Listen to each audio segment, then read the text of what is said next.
நான் காலேஜ் வந்து அரும்பாக்கத்தில் படித்தேன். ஸோ பேசிக்கலி அரும்பாக்கத்துலேருந்து என் வீட்டுக்கு போக தெரியும். என் வீட்டிலேருந்து என் காலேஜுக்கு வர தெரியும்.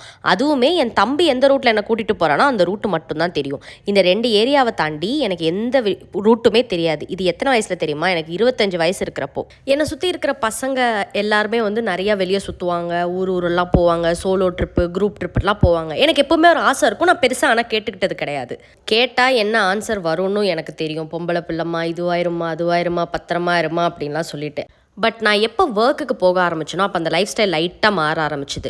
ஒர்க்குக்கு ஆஃபீஸ்க்கு போயிட்டு வரதை தாண்டி நான் வந்து வேலைக்காக வேறு ஊருக்கு போக வேண்டிய ஆப்பர்ச்சுனிட்டியும் கிடச்சிது.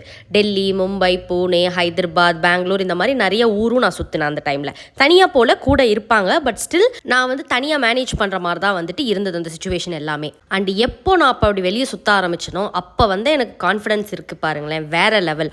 அந்த வேறு ஊருக்கு, மொழி தெரியாத ஊருக்கு, ஆள் தெரியாத ஊருக்கு போயிட்டு ஒரு ஆட்டோ பிடிக்கிறது, ஒரு கேபு பிடிக்கிறது, கடைக்கு போய் ஒரு பொருள் வாங்குறதெல்லாம் பெரிய விஷயம். அந்த மாதிரி ஒரு ஈவெண்ட் நான் போயிருக்கும்போது ஐ திங்க் டெல்லியில் வந்துட்டு அந்த நாங்கள் போன ஈவெண்ட் ஆர்கனைஸ் பண்ணுறதுல ஏதோ பிரச்சனை ஆகிடுச்சு. ஏதோ ஒரு பர்சனை காணோம், அவங்கள இன்டர்வியூ எடுக்க முடியலை, பேட்ரி எங்கேயோ போயிடுச்சு, திடீர்னு ஒரு எக்யூப்மெண்ட் வேணும், அதுக்கப்புறம் ஒரு பையனுக்கு திடீர்னு ஹேர் கட் பண்ணணும், இந்த மாதிரி நிறைய இஷ்யூஸ் வந்தது.